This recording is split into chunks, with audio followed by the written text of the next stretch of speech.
You're watching Biochem Health with Kevin and Thuy.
Hey everybody, welcome to my new podcast. If you're watching this on Poker Road or Poker Static, then you can expect in the future for me to bring in other guests, other poker friends, and we're just going to be talking about all sorts of fun stuff.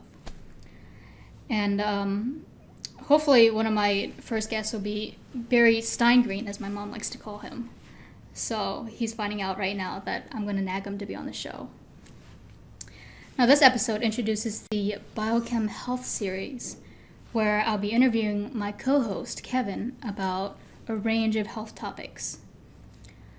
As you know, if I'm not at the poker tables fighting evil, hairy poker opponents, I'm fighting for my life. I've been dealing with cancer over the past year and a half. It's resulted in 2 major surgeries. I've tried some conventional methods. I've tried some alternative methods. And the last things that doctors told me was that I was still going to wind up having to deal with another tumor growth, even if I did radiation and more chemo. So I got referred to my co-host, Kevin, by an actor-director who was dealing with liver cancer. The doctors told him he only had 5 months to live, and that was 5 years ago. I've been on his protocol for the past 2 weeks, so as time goes by, I'll be updating you on the progress and letting you know how it goes. Now, Kevin, you have quite a repertoire of credentials. You have a master's in science, you're a naturopathic healer, you have your own lab when you're doing research in biochemistry, and you've been running your own health clinic for a while. How did you get into studying medicine to begin with? At 17 years old, I was diagnosed with type 2 diabetes. And basically, at that particular age, obviously, I had little or no knowledge of medicine per se. And from that standpoint, I was always encouraged to look for options on how to take care of that particular pathology, of which I do not have anymore, or I'm not diagnosed with diabetes, and I would consider that I do not have diabetes. And that is essentially what inspired me to look forward to the horizon of other options in healthcare, and realizing that dealing with healthcare and pathologies wasn't as difficult if we understood the premise. And that is essentially what started me on the path to biochemistry, which is really my true love in my profession. And that's how I started. So throughout this series, I'm going to be picking Kevin's brain about all sorts of things. And I don't anticipate everyone to agree with his views, especially to begin with, because a lot of them are contradictory to what you hear in the newspapers or what you hear from your school and stuff like that. But I think that the majority of viewers, even if there are some who disagree, I think the majority of people will find this really interesting because it presents such a unique way to approach medicine. And it's going to be up to each person to ask themselves, how knowledgeable is this guy, and can I believe what he says? And that's something that's going to take a while for you to figure out if you approach it with a healthy level of skepticism, but also open-mindedness. So send us your feedback as time goes by. We're definitely interested in hearing what you think. Now, Kevin, how does having a background in research biochemistry give you a good perspective on treating illness? I personally feel that if we understand biochemistry, we can understand the primary root of all pathologies. And to implement or season your statement about allopathic medicine or Western medicine, I am definitely not opposed to allopathic medicine. I just think there needs to be a logical and rational way of approaching it. As an example, antibiotics I favor in many cases. It's how the tool is used and why the tool is used inappropriately and at the wrong times. That needs to be addressed. So biochemistry gives us the idea or the premise on when to use an antibiotic and when to use it appropriately. As an example, with chemotherapy or radiation for cancer or anything like that can be very effective if it's understood how to use it in the right parameters. I feel that in many cases those parameters have been lost or broken, and it's not the fault of the practitioner as much as it is the training that they've had. So it's really important to me to communicate to people that we can marry the two, allopathic medicine, biochemistry, or naturopathy, and bring them together to create a synergy of something that can be a very formidable pattern for making sure that we deliver healthcare in the right fashion. So that just emphasizes my feelings on healthcare. To give more of a background on your credentials, you've created a lot of different things based on your own research and your own formulations. And a few of those things are patents that are currently pending. Can you talk about that? A few of they're non-provisionals that are patent pending statuses. And what I do basically, Thuy, is I design things that I feel are missing or gapped in today's healthcare procedures, meaning one of the sciences I have designed is generating something called adenosine triphosphate, which is ATP. And these things, consequently, we have to look at the whole environment and why we're seeing pathologies increase rather than decrease in most cases in modern day medicine. In most cases, that is, new pathologies arise.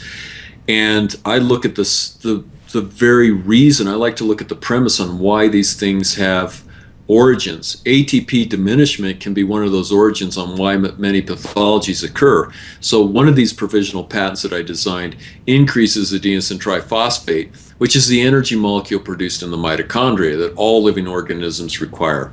That gives you an example of one of the provisionals.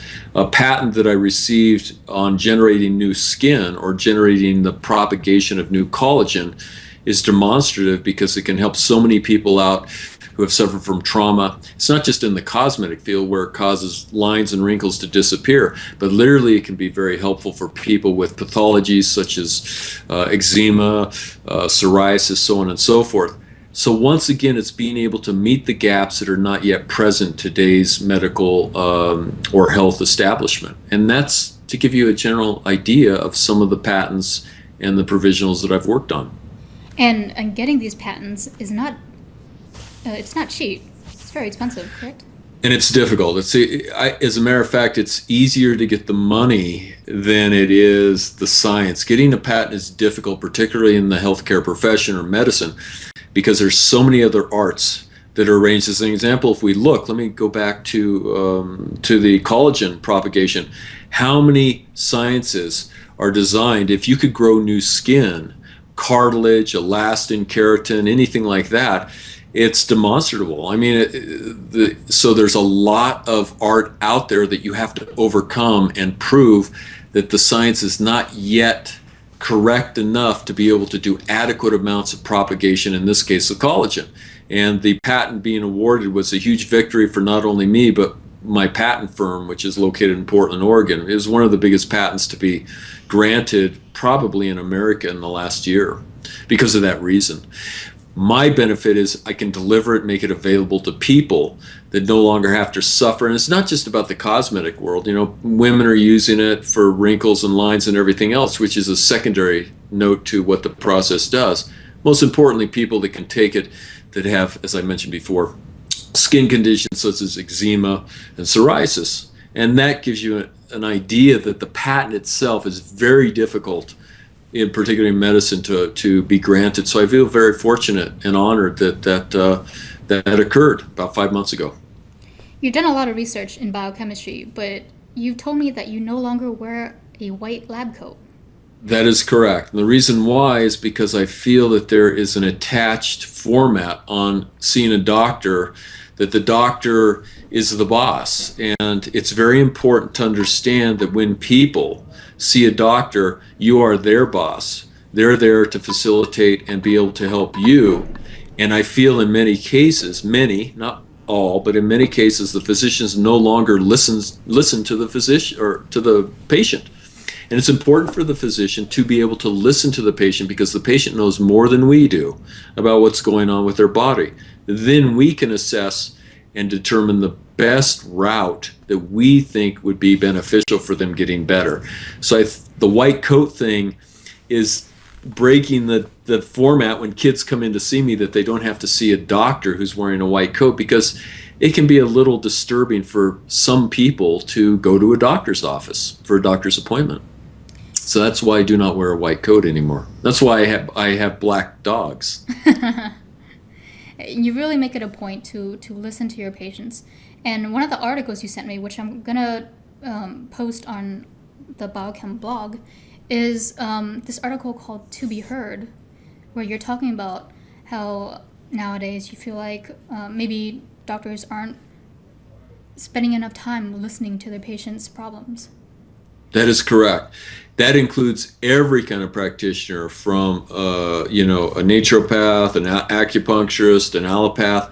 We need to really sit down and listen to what the patient has to say, because the patient is there to be heard. And once again, we're there. We wouldn't be here if you weren't asking us to be here. I wouldn't be in this position if I wasn't asked to do what I do. I wouldn't be designing the formulas I design if I wasn't asked by the general public for the need to have something like that out there. So to me, it's very important to listen to the patient, to honor what they have to say, and then obviously assess the best way of dealing with this in the best way that I can possibly, arrange as far as the protocol goes. Mm-hmm. Part of your homeopathic background, you learned from studying in Asia and running your own clinic in Nepal. What was that experience like? Well, basically, it wasn't as much as learning in Nepal, but I wanted to be in Asia. After I was initiated in doing my residency, I lived in Kathmandu, Nepal, and it was more about instilling to the people, the Nepalese, and we call them expats, which are foreigners that live in foreign countries, like Nepal in this case, is to be able to give them the opportunity of other types of medical protocols, rather than just the stereotypic allopathic procedures that are used in that area. And that was quite adventurous for me. I learned quite a bit about parasitology and about pathologies that we don't see here in America. So it was very gratifying for me, because I can bring that art to this country and to my patients. You had your own clinic in Nepal, and you had one in Oregon, and now you're running one in Wyoming. Correct. A lot of your formulas you use to work with professional athletes. Mm-hmm. Correct. The ATP is one formula. Well, not just the ATP. The formula that generates collagen, obviously, cartilage, as many of you probably see the value in that. But the ATP is extremely important due to the fact that athletes, as we know, induce a lot of metabolic acidosis, respiratory acidosis, lactic acid buildup in the muscle. Well, lactic acid, as many of us know, causes irritation within the muscle, and soreness and recovery is much slower.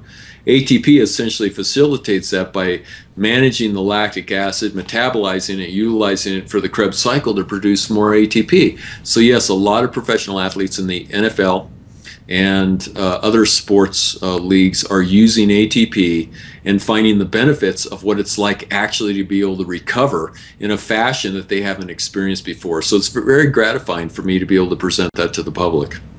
Are you a big sports fan? I am in college football.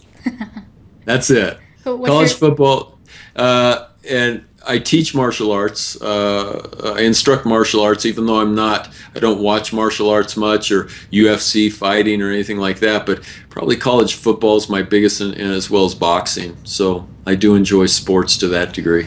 What about the UFC?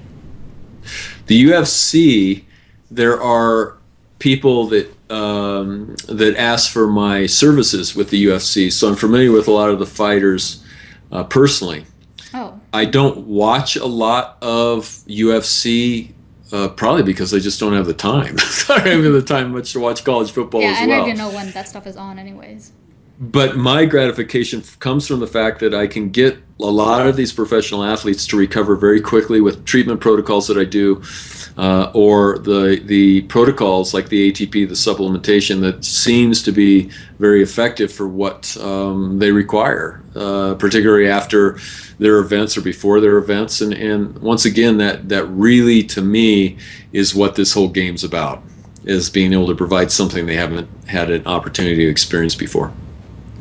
I want to talk more about this clinic that you're running in Wyoming. What type of illnesses or physical conditions do people come to you with? Probably a better answer to that question would be what illnesses don't they come with? That's a smaller list. I would suggest I see probably about almost every pathology, excluding tropical diseases that we don't see here in America. I would suggest that I probably see almost every pathology that could be imaginable. Even HIV? Yes. Mm-hmm. And people come with you for arthritis, for you've had a lot of cancer patients too. Correct. What is your success rate on all the different pathologies that you treat?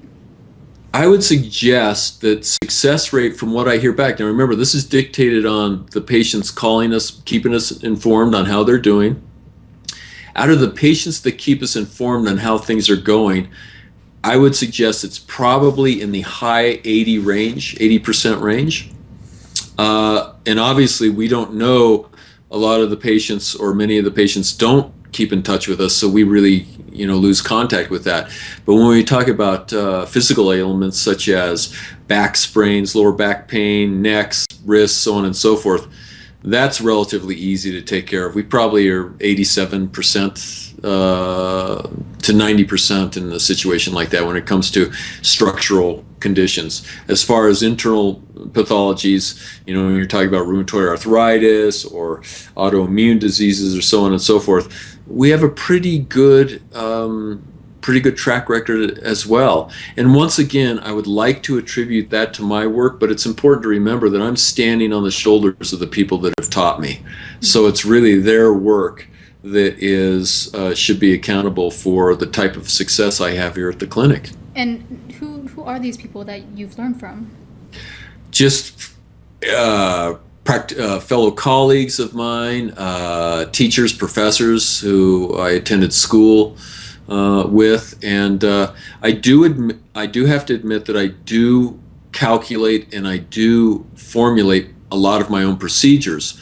But obviously, without them to instigate the basic ingredients, I wouldn't have been able to come up with those formulations. So in this clinic, I do offer a lot of things that unfortunately, you cannot get anywhere else in the country due to the fact that I'm the one who has basically formulated them. And I say unfortunately because at some point in time I'd like to be able to teach other practitioners how to be able to help other people. That doesn't mean that my particular type of protocol can help everyone. I wish I could be able to help everyone. But it means that our high event of being able to have the success rate here shows me that this can be shared with a lot of the community, and that's what I'm excited about. And yet it's a little discouraging that I would like other people in other parts, other states, and so on and so forth, to be able to share that with their patients, so they would have the opportunity to share the benefits in this process as well. Something that's unique about you is that you've created a lot of your own formulas, but you are not trying to hoard the information to yourself and kind of keep this monopoly on your formulas. You want to share it. You want practitioners to contact you, and you want to teach them about your methods. Correct. I feel that is very important. One thing that I've learned and it's a quite effective analogy, is that in China, traditionally, the doctor was paid when there was no one in his clinic. That just displayed that he was doing his job. The doctor wasn't paid when his clinic was full, because it was showing that he wasn't doing his job. The same premise, I believe, holds true, that money should not be the driving force. We're here really to help people. If it's not just people, it's animals, or however you want to extend this. And it's not the money. It's about being able to tell people the truth. And that's why chemistry comes in, biochemistry as well, is to be able to share the truth with pathologies. And you bring up a very good point, that I think in many cases, modern medicine has lost its avenue, so to speak, due to the fact that money has instigated so much decisional processes in how it's performed, and so on and so forth. And that, to me, is unfortunately disfavorable, because you can see it in today's country with healthcare plans and so on and so forth, where so many people are worried about how to get taken care of with their problems, and that's discouraging. Right. So money, to me, go ahead. And we'll touch on that a little bit later, but I just want to kind of finish bringing out your all the projects that you're working on right now. Sure. The other projects, other than that, is a cookbook. They will have all of the pathologies, or a lot of the main pathologies, and how recipes can be utilized to actually help those pathologies. How do you, in the book, I want to instill that, once again, in allopathic medicine, there are very effective procedures, aspirin as an example, antibiotics, but to give you a guideline on not to override those medications. And once again, it's important for me to restate that I'm not against allopathic medicine.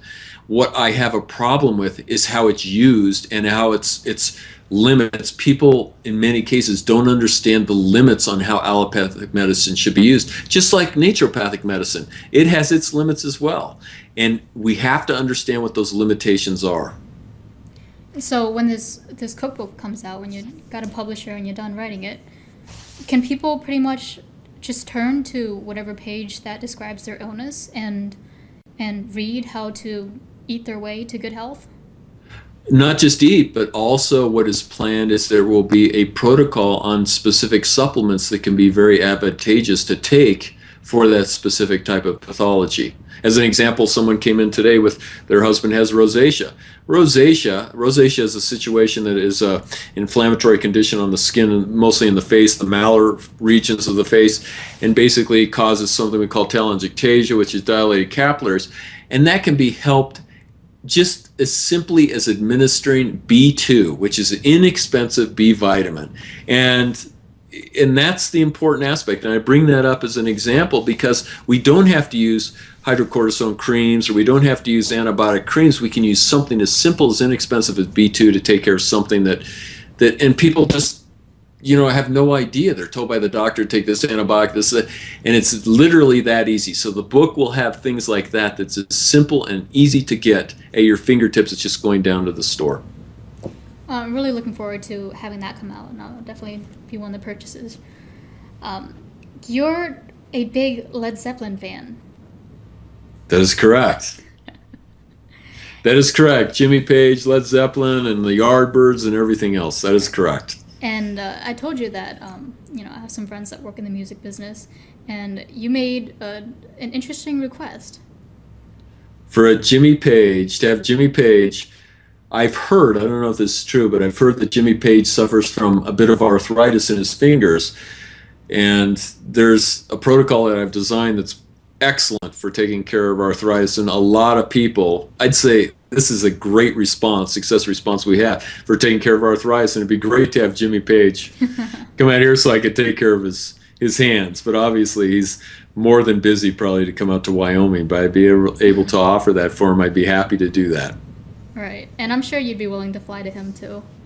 Oh, sure. Yeah, that wouldn't be a problem. That wouldn't be a problem at all. All right. So if anybody that's watching this and has some way to contact Jimmy Page, let us know. I actually sent a tweet to someone who I thought was his manager, and he never responded to me. So he either thinks he's either not his manager, or he doesn't care about Jimmy, or he thinks that I'm crazy. Well, Jimmy Page is really, really hard to get to. He's really hard because he's very popular. He's one of the most popular musicians known, and you know, I just enjoy his music. I have ever since I was a kid, so that's fun. So I hope you're feeling okay. Have you been feeling good? I'm feeling good. I'm still waking up very tired, but I'm taking the supplements that you've given me, and now after I take them, I'm full of energy, and I feel good. I definitely feel good. Excellent. All right. So let's move on to the topic of today's episode. Now that we've gotten Kevin introduced and people know a little bit more about him, the title of this episode is "Healthcare is Too Damn High." And we're asking, why is it so high? And what can we do to bring it down? Because it's outrageous. We have probably one of, if not the most expensive healthcare system in the world. We'd pay so much more money for surgery and the same drugs as other countries. And it just doesn't seem fair, because if it's so expensive, then you expect that our system to be the best in the world. We should be at number one, but according to the year 2000 World Health Organization reports on world health systems, we're ranked 37th. And it just doesn't make any sense. So in order to understand why our system is so messed up and so crazy, and I think people listening will be interested in learning more about this, because not only does our expensive healthcare system affect our deficit, but it affects a lot of poker players who are watching, and entrepreneurs who have to buy their own insurance and have to pay ridiculous premiums.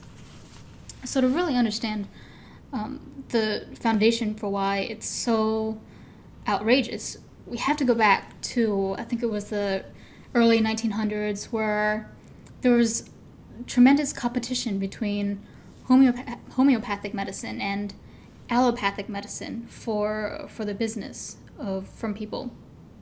Now, what you practice, Kevin, would be considered homeopathic. What does that exactly mean?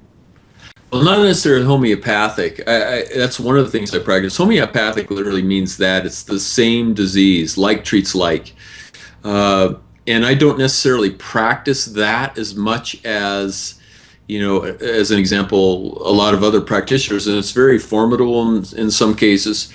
But I think it's important to get back to what you're talking about when you said it doesn't make any sense.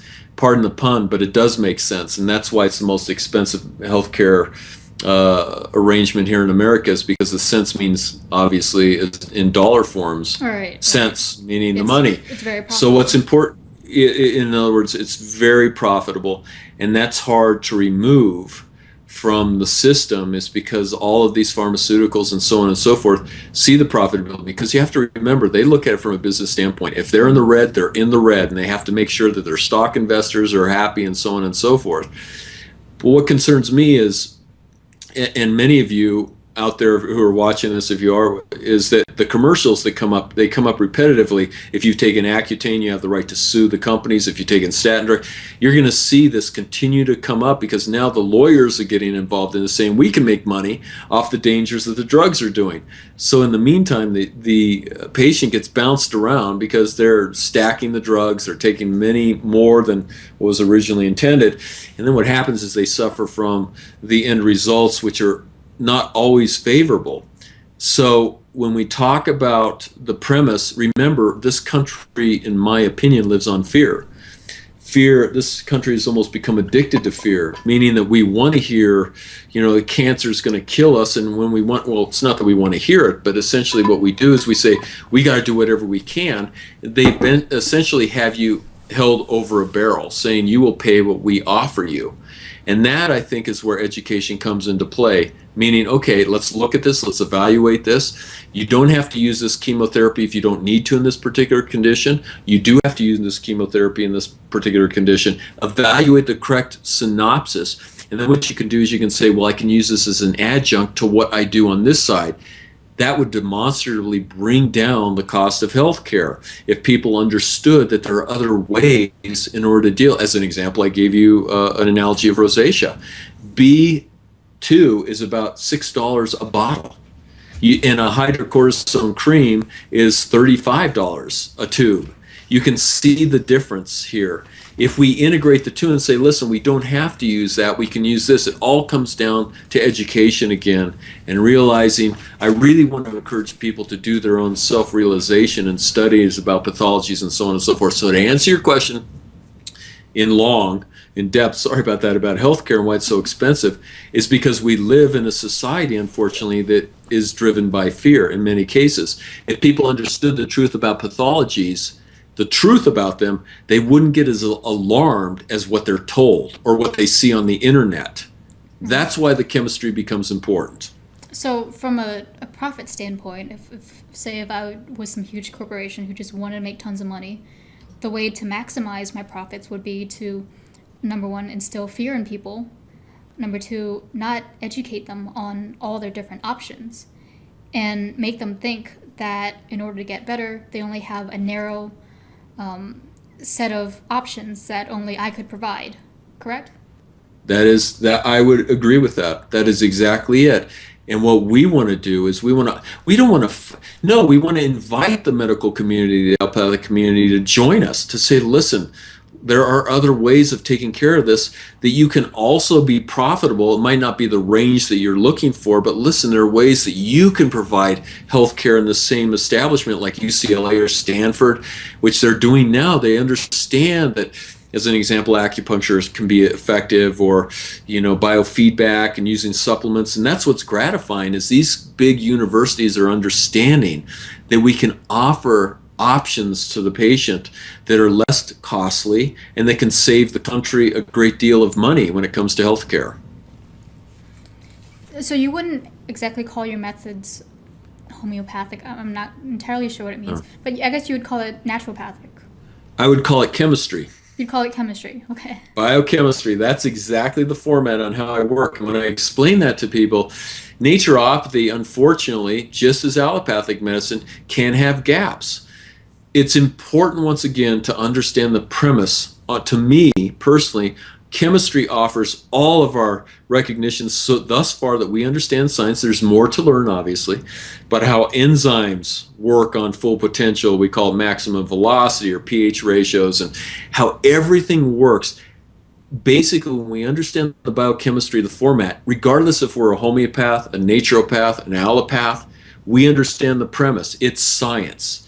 And I have been accused of being too scientific, but let the acquisitions let them come, let them accuse me. But I'm glad I am. I'm glad I look at it from a molecular point of view, because I can get at the premise much quicker than a lot of people out there in the medical profession today. And I'm grateful that I'm able to do that.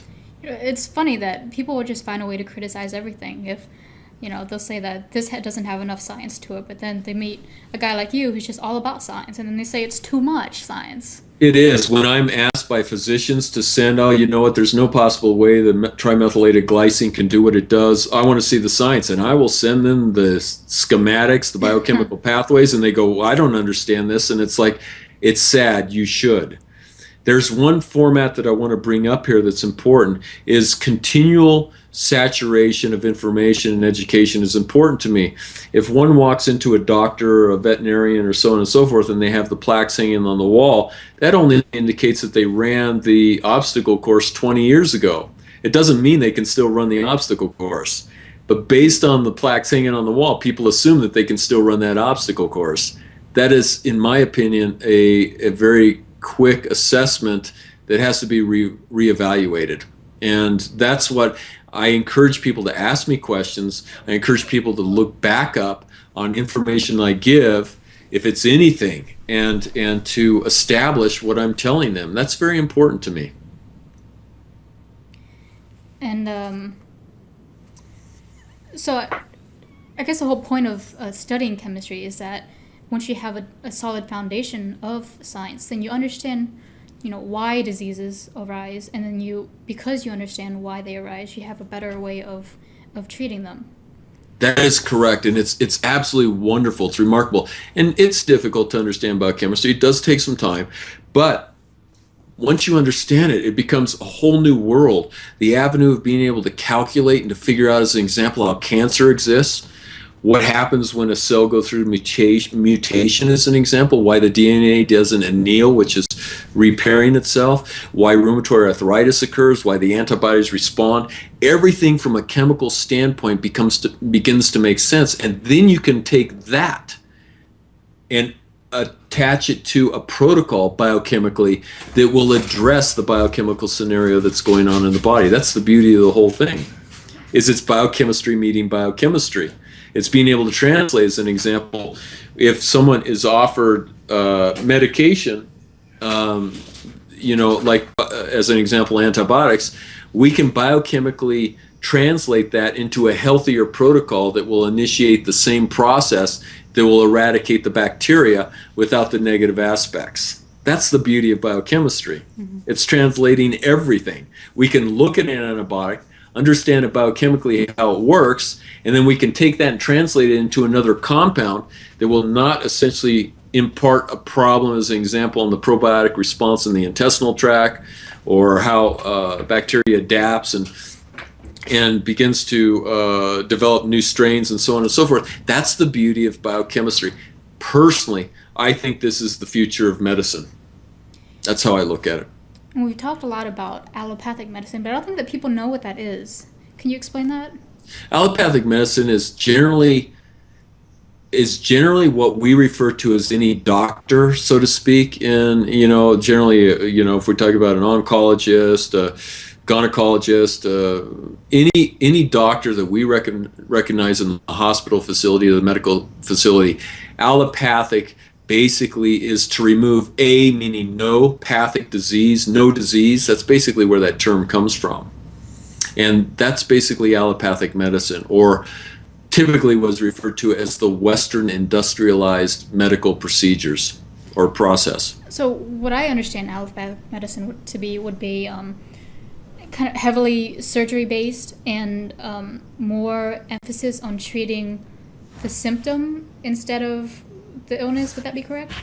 That is correct, even though many surgical procedures are very valuable. As an example, broken bones, pinning bones, so on and so forth. And at times, surgeries are important. It's just recognizing, once again, what the limitations are, because there are a lot of surgical procedures that are done that are not necessary. Mm-hmm. Gallbladder procedures, as an example, are done too excessively because the gallbladder can be treated in other ways in most cases. And to give people an example of this idea of allopathic medicine and the difference between treating symptoms and actually treating the illness itself, we had a viewer from our pilot episode send me an email asking, if you had severe heartburn, and if your doctors told you that the only way that you could really treat your heartburn was to take some type of inhibitor or right. like Nexium for the rest of your life, right. that lowers stomach acids and it depletes your natural stomach acid.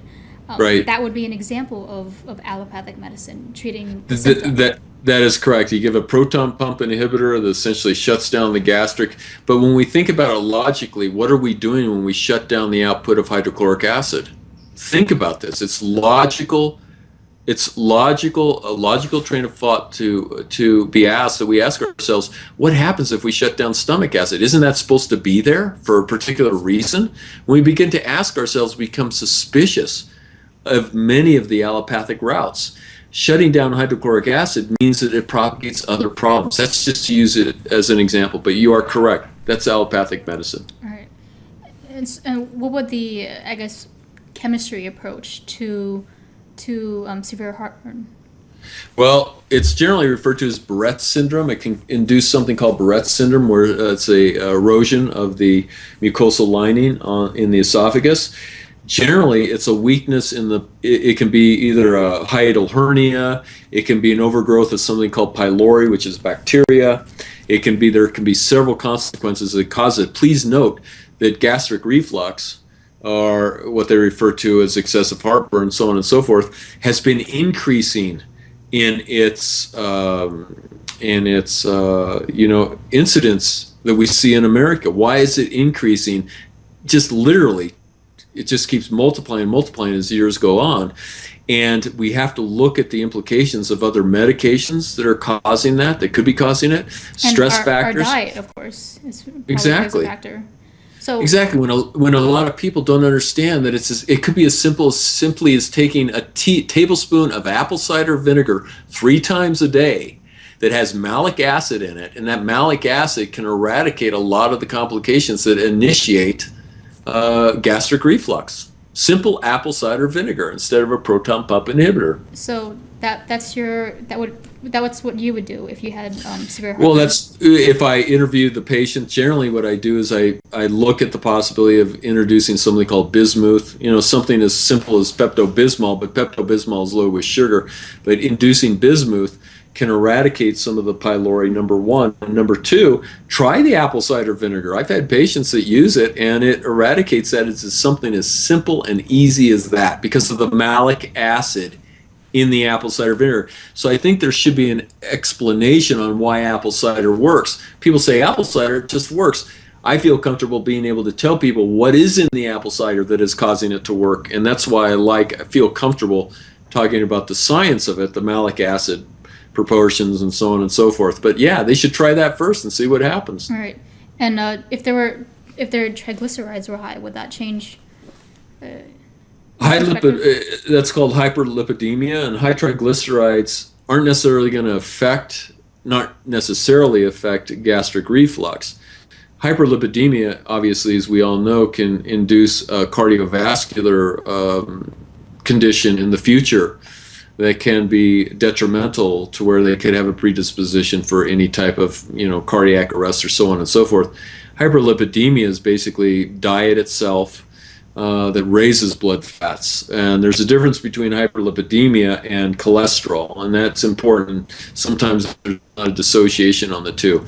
Hyperlipidemia can be controlled definitively with diet and specific type of supplements that can be used that are simple and inexpensive. Okay. So let's move on to talk about the standard educational process that most doctors get. And we have a concern. I mean, we're never criticizing the individuals themselves, the medical professionals, because we think that they really genuinely want to help their patients and they really want to see them get better. But there is concern that their educational process is lacking in certain areas. Mm-hmm. Mm-hmm. If you were to make changes to that, what changes would you make? Obviously, chemistry. Biochemistry, number one, obviously. I think it would be advantageous for them to take more courses in, as an example, psychology and understanding that it's important to listen to the patient, important to listen to their needs. And 3, nutrition would be advantageous because nutrition is overlooked many times. I mean, look at the nutritional conditions that we have going on in the world today and the obesity factors. Those 3 things are paramount to me. Is obviously listening to the patient, being more compassionate. Compassion is really important in medicine, I feel. And chemistry, understanding chemistry. And obviously most people are afraid of chemistry. They skip by with a semester of it and that's it. And then obviously being able to understand nutrition and the life patterns of individuals that lead to many of the pathologies that we see today. And once they graduate and they have their own practices, you bring up this terminology, cookbook medicine, a lot. Can you explain that? Cookbook medicine is basically the average time a physician spends with a patient is about 9 minutes, and generally cookbook medicine is literally going to the book, looking at what the best process to use and what, and they don't literally have to go to the book, but it's literally verbatim going to the book. And as an example, the Merck manual suggests this and that, and doing that. And the Merck manual, by the way, is excellent as far as educational processes on pathology. I think it's excellent. I recommend it to a lot of people, but it's literally the standard cookie cutter stamp out, this is what we're going to do, for, if it's, conjunctivitis as an example, this is what we're going to do, without looking at other possibilities. Cookbook medicine is literally say, well, this is a typical standard procedure. This is what we're going to do, give this antibiotic ointment, so on and so forth, and just move on. Right. And kind of following these cookbook recipe methods are advantageous in the fact, in the idea that, you're not going to have crazy doctors doing experiments on their patients.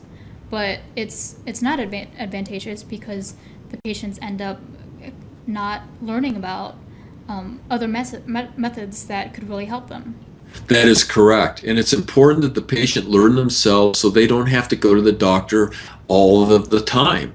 What we wanted to do is a project, it's home health care, where I generally go to a house, we visit with the people, and this is aired so people could see how to take care of themselves, and recommendations are given, and then we go back 3 weeks later and film them and see how they improved, and that could be an educational format.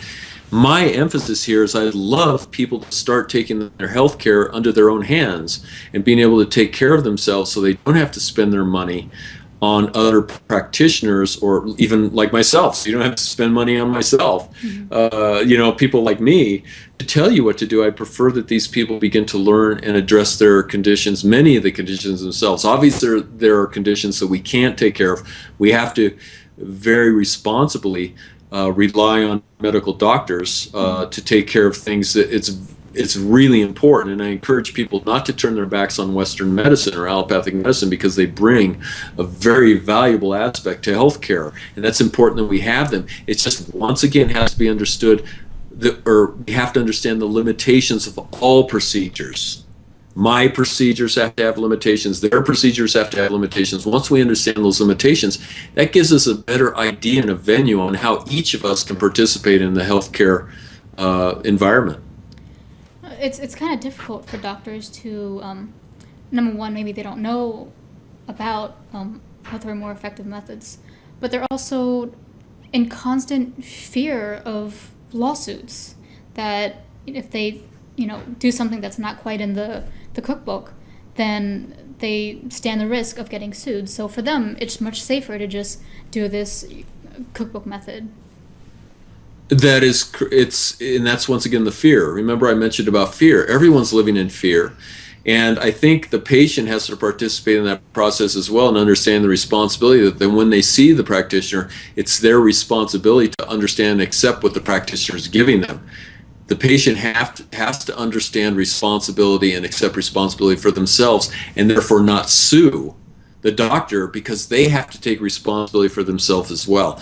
And the physician has to take responsibility for giving the best possible prognosis that they can. Does that make sense? We have to participate on an equal process here of patients and physicians both. Yeah, that definitely makes sense. And that would lower the cost of healthcare. It would also allow a process that eases the practitioner's workload, and it would take the pressure off the patient to take a progressive standpoint on their health. It's very difficult for me, quite honestly, to expect someone like you to pay for someone else's health care who doesn't care about their health, that wants to be lethargic and sit on the couch and eat potato chips. And even though I have to respect it because that's what they choose to do, but then they expect, well, why am I overweight? Why am I having a cardiovascular event? And then other Americans have to suffer the burden of that. And I think that's unfortunate. It's sad, because not only is the patient laying on the couch not care for themselves enough to take care of themselves, but it also increases the burden on this country. All right, so I mean, a part of the message that we want to send out is for people to take their health into their own hands and really educate themselves and learning and care about their well-being. And to also to inform them that it's really not that hard to take their health into their own hands. It's not as work laden as it's proposed to be. People say you got to get out there and exercise every day. No, that's not what you have to do. It's really simpler, and food can be made to taste delicious without having to go to McDonald's or this or that, and it could be done fast, it could be done expensively. It's about letting people know that you can have the same types of food that you eat right now. They can be prepared in a different fashion, so it's healthier for you, and then you're not going to want to stay on the couch as much, even though you can stay on the couch, but you can still be healthy. That's the process. All right, and we'll be talking more about that in future episodes. Sure. So, as to answer the subject of our episode about what we can do to lower healthcare costs, it just seems like we just need to pursue less symptom-based methods of treatment and give people access to cheaper methods. Exactly, and to basically accept accountability. We have to be accountable for ourselves and what we're doing, and the medical world has to be accountable as well. And basically, it's really easier than it seems. And I've seen it here because I've been in this practice for 20 years, and it really is easy. And how often do I have patients find comments saying, Kevin, thank you so much for doing this because our cost has gone down. We haven't seen a doctor in 5 years. We're eating better, but it's delicious the way we're eating because of the way you taught us anything, and we're doing great. We want to thank you. That's a tribute to them, not necessarily to me, but they have to pat themselves on the back because they really, and most Americans, every American can do this if they would like to. And the thing is, and I want to emphasize this, if there's a lot of fear involved, thinking, well, I've got to go down and work out every day to do this. No, weight loss is not exercise necessarily. Weight loss is not, or health is not about getting out and having to go out in the cold weather and walk and run. No, we can continue our lifestyle the way we like to and just adapt these little things that can make tremendous differences in our health and our lifestyle. Mm-hmm. And in terms of conventional hospitals that everybody goes to, if they could improve themselves by adopting different methods, by maybe having a naturopath, having a nutritionist in their department, having a biochemist as part of what they offer to patients, we would see a significant change in people's experience at the hospitals and their overall health. That is correct. It would, in my personal opinion, would round out healthcare as we see it, and I think the physicians would feel more comfortable with what they're doing. The patients would feel more comfortable when they visit the hospital or their doctor's office. It's about comfort. It's about it's about security, making one feel that they are on the right road and experiencing it. It's just not about the thought process. It's about experiencing it themselves, and that's what's important. And overall, it's just a better outcome for the people. It benefits the people. It takes care of our family members so that we don't have to stress about them being sick all the time. Exactly. Because nobody wants that burden, obviously. Exactly. And it takes care of the healthcare profession as well. Everyone benefits by doing this. So that's why we're excited about this book. When we have a lot of work to do on it yet, but it will be. We would also like to get that process going to where we can air this project to where literally people now can watch TV. We go to a home, the person suffers from diabetes, I sit down with them, I analyze what they're eating, I talk to them, people can view that, we can see, hey, listen, and I recommend the changes, we come back in 3 weeks and we see what has happened, and people can say, listen, this is easier than I thought it was. Mm-hmm. And that's what's important. Is that TV project already in development? How far along is that? No, it's not in development. It's in the planning stages. I've got everything written out. I've got the basic format written out, and all we're doing is we need just a sponsor. And I know that there are a few film companies that are entertaining it, but we haven't gotten anything yet. And I think it's one of the most exciting things and the most valuable things that could be on TV personally, because I think it would reach out to a lot of homes. People that don't want to read a book, people that want to see it firsthand. It would be like a reality home makeover, but reality for health makeover. And that's how I look at it. I think it would be great. And Mars Callahan was one of the geniuses that came up with this process. And, it's literally about moving forward with this project. That would be great. Mm-hmm. And if Oprah called you and wanted you to come on her show and talk about all this stuff, would you be up for that? I would definitely be in for it if it was done on a basis of educating people and letting us know, or I would be, as long as the word could get out there with what you and I are talking about today, definitely, because that's all this is to instill in people that healthcare is not that far out of the fingertips, the reach, for them to be able to take care of themselves. All right. And just go back to this whole concept of how we can change the conventional medicine world to better take care of patients. I just want to bring up a personal example. After I had done chemo last year, my blood work showed that my liver was toxic. It was in very bad condition, and someone who had experience in herbology told me that I should drink milk thistle. Never heard of it before, and got a bottle, and it tasted awful. And it was like a bottle like this big, and it was the worst tasting thing in the world. But as I took it, I would do constant lab work, and over the weeks, sure enough, my liver got better. And by the end of it, it was in pretty good shape. And that's the kind of thing that I wish was a part of what the doctors told you to do. Like after you did chemo, the doctor should be advising you to take all these different things that will help clean you out and help put your health back on track. Correct.